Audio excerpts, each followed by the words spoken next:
Let's fill out a 2024 presidential election map based on the latest odds via Predictit and Polymarket, which are political prediction markets that have proven themselves to be incredibly accurate in recent election cycles. After all, these are people with real money on the line, and that kind of crowdsourcing of people's most realistic predictions does tend to produce a pretty reliable forecast. Now, at this point, as you would expect, Joe Biden and Donald Trump are heavy favorites to secure their political party's nominations. Biden is currently trading at around 76 cents, fluctuating between 75 to 80 from day to day. One way of looking at that is an implied probability, so Biden has a better than 3 in 4 chance of becoming the Democratic nominee, around 75%. While Gavin Newsom has an approximate 15% chance and Kamala Harris 7%. Everyone else is pretty insignificant. On the Republican side, Trump actually has a better chance than Biden does at becoming his party's nominee. That's probably due to concerns surrounding the Democrats' age and a potential for a replacement. It seems predictors are much less concerned about Trump's legal issues, as he is sitting around 90% odds of securing the Republican nomination from day to day, followed very, very far behind by Nikki Haley at 7%. Now, the reason that I bring up these primary election markets first is that there is a separate market asking people which specific candidate will win the presidential election this November, which takes into account some of the more uncertain circumstances surrounding Biden and Trump's nominations. And that is why both candidates are below 50% right now, while the governor of California, Newsom, is trading as high as 11% in this market. With that being said, if you want to know more about the unlikelihood of anybody but Biden or Harris representing Democrats on the ticket this fall, you can check out my most recent video that will pop up in the top right corner right now. The summary of that is this: Joe Biden is very, very likely to be the Democratic nominee in 2024.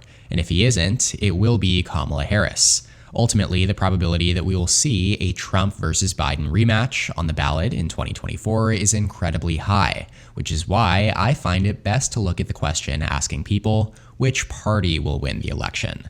Because in this video, we are operating under the assumption that Biden and Trump will face off in a historic 7th presidential election rematch, because that is what is by far most likely. And so we'll take that to look at what this electoral college map could look like based on this market assessing which party will win the election. As I mentioned at the beginning of this video, we can count on these markets to be relatively accurate, or at least very realistic of the electoral environment over time. They were far more accurate in the 2020 election than the polling averages were, and that's largely because prediction markets look to assess what voters' preferences will be on election day, while polling itself is inherently dated to the time period that the survey was taken. Alrighty, with all of that said, the market, as of recording this video on Predictit, favors Democrats to win the presidency in 2024 with 54 cents, to Republicans 49 cents. Now obviously, that does not add up to exactly 100 cents, and that's because these numbers just represent the last price at which somebody bought a share. In effect, the implied probabilities of these market shares come out to about 52.5 in favor of Democrats to 47.5 for Republicans, which means that the Democratic Party has about a 52.5% chance of winning the 2024 presidential election, according to traders on Predictit. Over on Polymarket, a similar website that has actually outgrown Predictit in sheer volume, these odds are almost perfectly flipped. Republicans are traded at 53 cents and Democrats at 48, coming out to a probability share of, once again, 52.5 to 47.5, this time with the Republican Party holding a 52.5% chance of winning the 2024 election. Now, averaging those out, obviously we get a 50-50 chance of either party winning the 2024 race. You may be thinking, well, what's the point of filling out a map if the electoral outcome is a toss-up? And to that I say, the race being 50-50 on prediction markets tells us just as much as a national polling average showing one candidate ahead of the other by 5 points, if not more. Before we do start filling out this map though, I do want to be very clear that the probabilities that you see on this screen here are not the same thing as a polling average. Democrats being at 54 cents on Predictit is not the same as 54% of survey respondents saying that they would favor Biden, but rather it essentially means that Democrats' odds of winning the election are a little bit better than a coin flip, while Republicans, meanwhile, their odds are a little worse than a coin flip. And since we averaged out predicted in Polymarket, though, you can look at both parties as having a coin flip chance of winning the election. If the election were to be held 100 times, Democrats would win 50 times and Republicans would win 50 times. So, with that said, in order for us to translate these odds over to this electoral college map, we must first consider what these 50-50 odds would mean for the national popular vote. Let's consider the structural advantage that Republicans have recently enjoyed in the Electoral College. Twice this century has the party won 270 electoral votes without winning the popular vote. Most notably in 2016, when Trump was elected president despite winning just 46% of the national votes. The tipping point state in that election, Wisconsin, was 2.9 points to the right of the popular votes. In 2020, with the tipping point state being Wisconsin, again, the result, separating Biden and Trump in Wisconsin, was almost 4 points to the right of the nation. Now, in 2024, according to Sabato's crystal ball, the Electoral College is still likelier than not to continue to have a Republican bias in 2024. In fact, Republicans are currently enjoying a stronger advantage than at any point in more than 70 years, according to both Cook Political Reports, Partisan Voting Index, and an analysis done by 538. According to Cook, Wisconsin, with a PVI score of R+2, is the median electoral college votes. So, if, for example, the Republican presidential candidate were to get 49% of the national popular votes in 2024, we should expect that Republican to get 51% of the vote in Wisconsin.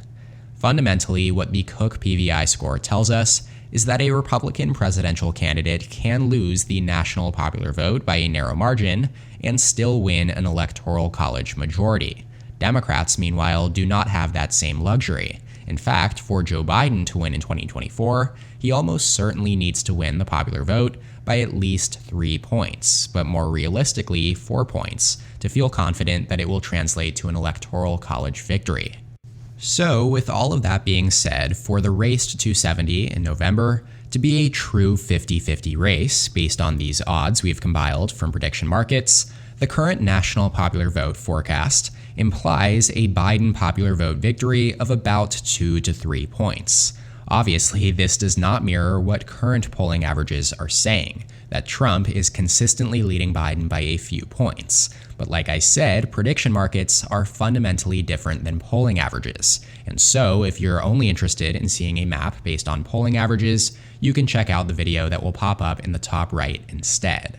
In this video, though, for your reference, I've already colored all of the safe states, or those colored in the darkest shade of blue or red on the map, that were decided by more than 12% in 2020 by the given candidate, as even in a 2-point shift towards Trump, which this map will mirror as Biden won by 4.5% in 2020, and so a 2.5% victory in 2024 based on that projected popular vote victory that we've gotten from those prediction markets, would result in a 2-point drop. And so therefore these solid states would still vote for one candidate by double-digit margins.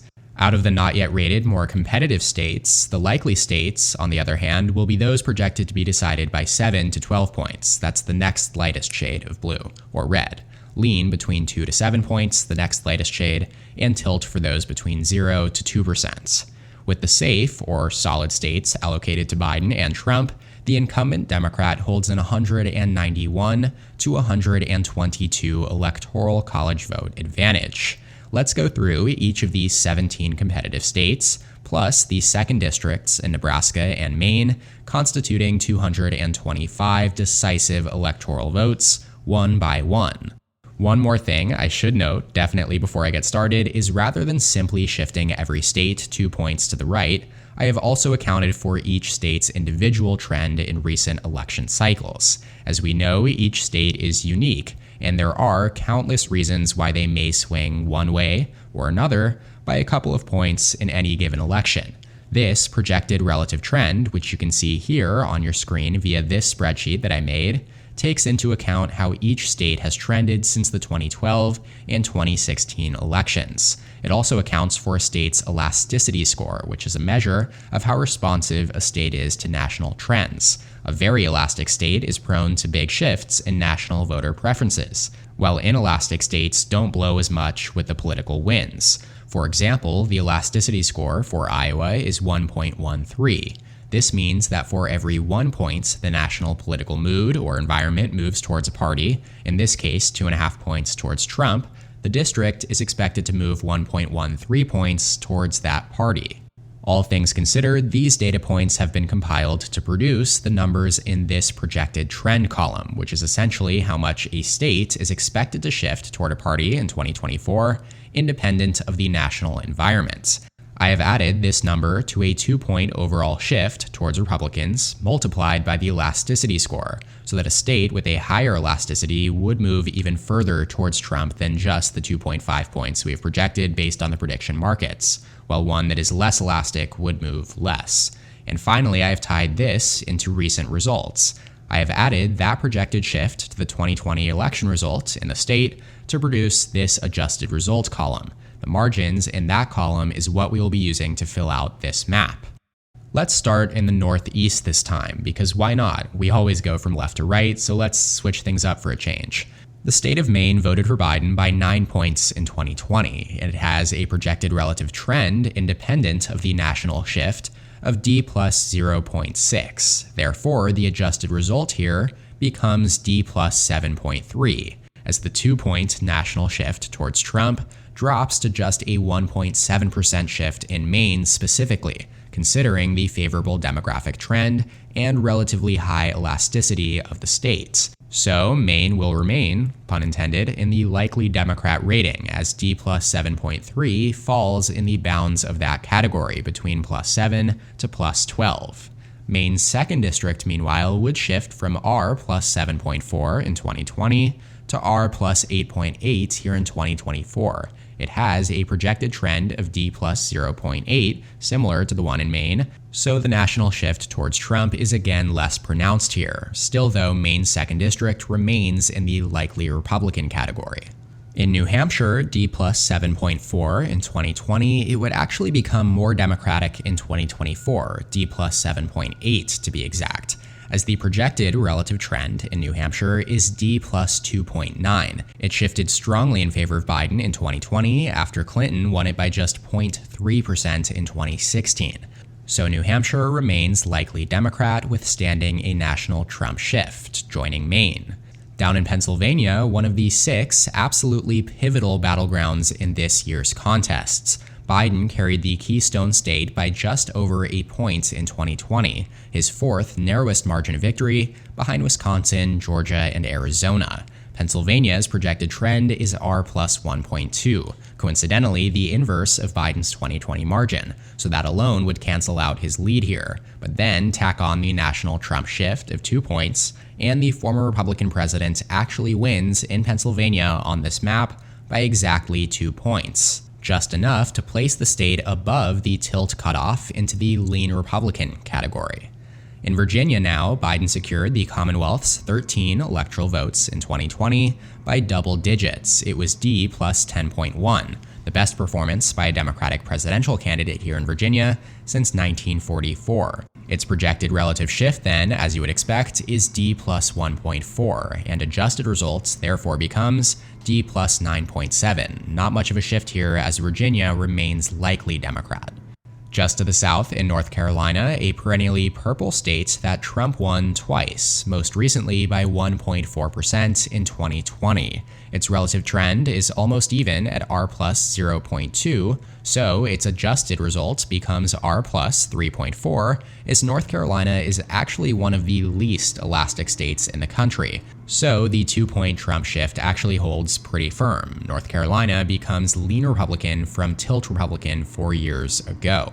Chugging along down the southeastern coast to Georgia, Joe Biden and the Democratic Party broke through in this historically conservative state, winning the presidential race by 0.2% in 2020 and a couple of Senate races as well.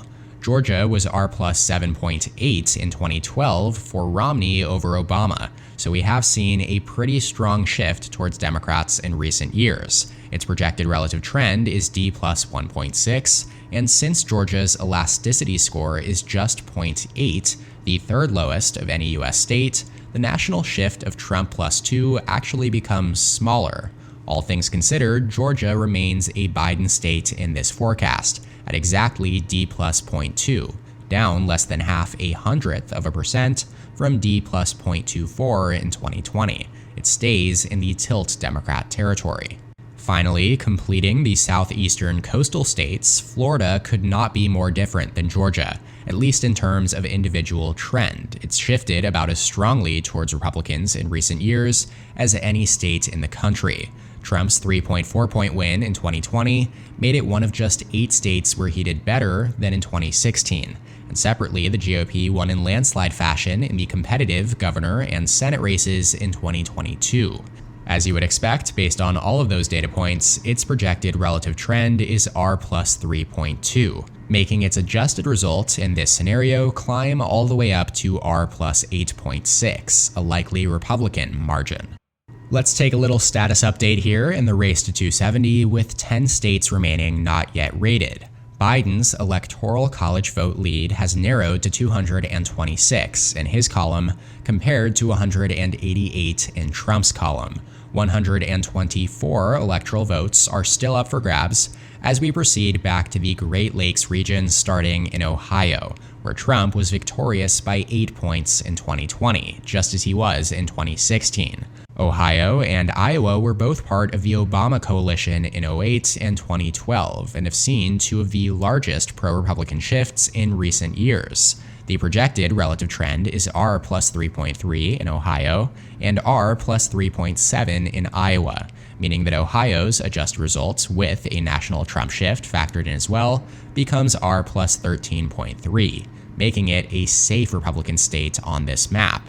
Iowa's adjusted result, meanwhile, is even higher at R plus 14.1, as its 2020 margin was Trump plus 8.2. As for the upper Midwest and Rust Belt states of Minnesota, Wisconsin, and Michigan, traditionally labeled the Blue Wall, Wisconsin, Michigan, and Pennsylvania broke off for Minnesota in 2016, voting for a Republican, Trump, for the first time since 1988.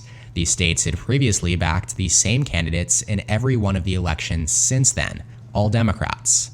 In 2020, Biden won Minnesota by 7.1%, Wisconsin by 0.6%, and Michigan by 2.8%. Quite a spread there, as contrary to years past, the relative trend of these states has started to diverge from one another. Minnesota is projected to become 1.1 points bluer compared to the rest of the country in 2024, while Michigan 1.3 points more Republican, and Wisconsin a full 2 points more Republican. As a result, the adjusted results are as follows. Minnesota is D plus 6.2, dropping it into the lean Biden category from likely Biden in 2020. Wisconsin is R plus 3.5. It, like Pennsylvania, goes from tilt D to lean R on this map. And then Michigan becomes R plus 0.5, going from lean D to tilt R. Those are 3 critical flips in the upper Rust Belt for Trump, winning back Pennsylvania, Michigan, and Wisconsin, just as he did in 2016. Keep in mind as well that had he held on to these 3 states in 2020, he would be serving a second term right now. Another status update here with Texas still outstanding. The path to 270 for Biden looks incredibly slim. In fact, whoever wins Texas's 40 electoral votes in this scenario would surpass 270 and win the election. The Electoral College totals right now are remarkably tied at exactly 236 apiece for Biden and Trump. That's actually pretty crazy. I've never seen a tie that large with so few states remaining. Maybe that's because I never go from east to west. On that note, though, Texas's R plus 5.6 margin in 2020 was the narrowest for the GOP in the Lone Star State since 1996. Texas was also the 3rd narrowest of Trump's state victories, behind only Florida and North Carolina, and the 9th closest state overall. This made 2020 the first time that Texas placed in the top 10 closest states since 1968. And as you would expect, given those statistics, the projected relative trend here favors Democrats at exactly D plus 2. And so, as Texas's elasticity score is just 1.02, the projected trend in Texas and the national shift effectively cancel each other out. Texas becomes R plus 5.7 from R plus 5.6, keeping it in the lean Republican rating. And so, with that, Trump eclipses 270 electoral votes all the way up to 276. Biden trails with 236. Just 4 states, plus Nebraska's 2nd district, remains, with just 26 electoral votes at stake between them. Let's first get Nebraska 02 out of the way. Biden was victorious by 6.6% in 2020, and its projected relative trend is favorable for him at D plus 1.2. As a result, this demographically friendly Omaha-based district for Democrats stays in the lean Democrat column at D plus 5.8. So just these 4 states remain now on this corner of the map. Starting in New Mexico, it falls from D plus 10.8 in 2020 down to a projected D plus 8.5 in 2024, still a likely Democrat margin. New Mexico's projected trend is the most even, actually, out of all of the competitive states at D plus 0.1. It's been pretty flat ever since 2004, as it has voted 6 to 8 points to the left of wherever the national popular vote was in every election since. In Arizona, different story here. Its projected relative trend is D plus 2.1, one of the strongest pro-Dem trends. Remember that it voted for Romney by 9 points as recently as 2012. So Biden winning in 2020 represented a remarkable shift in Arizona. Almost exactly as was the case, though, in Texas, the individual state and national shifts cancel out, meaning that it remains a tilt Biden state at D plus 0.3. Penultimately, in Nevada, the projected relative trend is R plus 2.4. That is the 6th largest pro-Republican shift out of all 50 U.S. states, as it's gone from Obama plus 6.9 in 2012 down to Biden plus 2.4 in 2020. Keep in mind as well that Clinton also won it in 2016 by 2.4%, and so even as the national environment shifted 2 points in favor of Biden between 2016 and 2020, Nevada's margin did not change. As a result, the adjusted result becomes R plus 2.2, almost the inverse of Biden's 2020 margin. Nevada goes from lean Democrat to lean Republican here. And finally, leaving the continental United States to complete this electoral map in Alaska. It was Trump plus 10.1 in 2020, but Biden received the highest percentage of the vote for a Democrat in the state since 1964. Alaska was R plus 14 in 2012 and R plus 15 in 2016, so the projected relative trend of Alaska calculates out to D plus 2 exactly. That again cancels out the national R plus 2 trend, so Alaska remains likely Republican at R plus 10.2. That completes this 2024 presidential election scenario, in which we have created an electoral college map based on the latest odds from prediction markets and applied a projected national and in-state shift to every single battleground state. Donald Trump is projected to retake the White House in this hypothetical with 285 electoral votes to Joe Biden's 253. This would, of course, be one of the closest electoral college races in American history. It would mark just the 5th time in the last 100 years where a winning presidential candidate did not receive at least 300 electoral votes. And among the 6 key battlegrounds in 2024, Trump would flip Nevada, Wisconsin, Michigan, and Pennsylvania, while Biden holds Arizona and Georgia. This certainly deviates from most forecasts out there, but that's what makes this fun. I love looking at all of these different data-driven scenarios. And as always, if you want to take a look at a more comprehensive map that takes into account the trends that we looked at today, as well as polling, demographics, favorability ratings, and so many more data points we can use to predict outcomes in elections, be sure to check out electionpredictionsofficial.com for my 2024 forecast. The link will pop up in the top right, and it will be the very first link in the description as well. That does it though for today's video. Let me know in the comments what you think of this map, as well as any other videos you would like to see in the future. Shout out to my channel members on screen here. Thank you so much for your support. If you would like to become a member, go ahead and click the join button below this video to receive exclusive perks. Make sure also to subscribe to my channel down below, and please leave a like on the video if you enjoyed it. You can check out more content from my channel here, and as always, thank you so much for watching. I'll see you next time. EP out.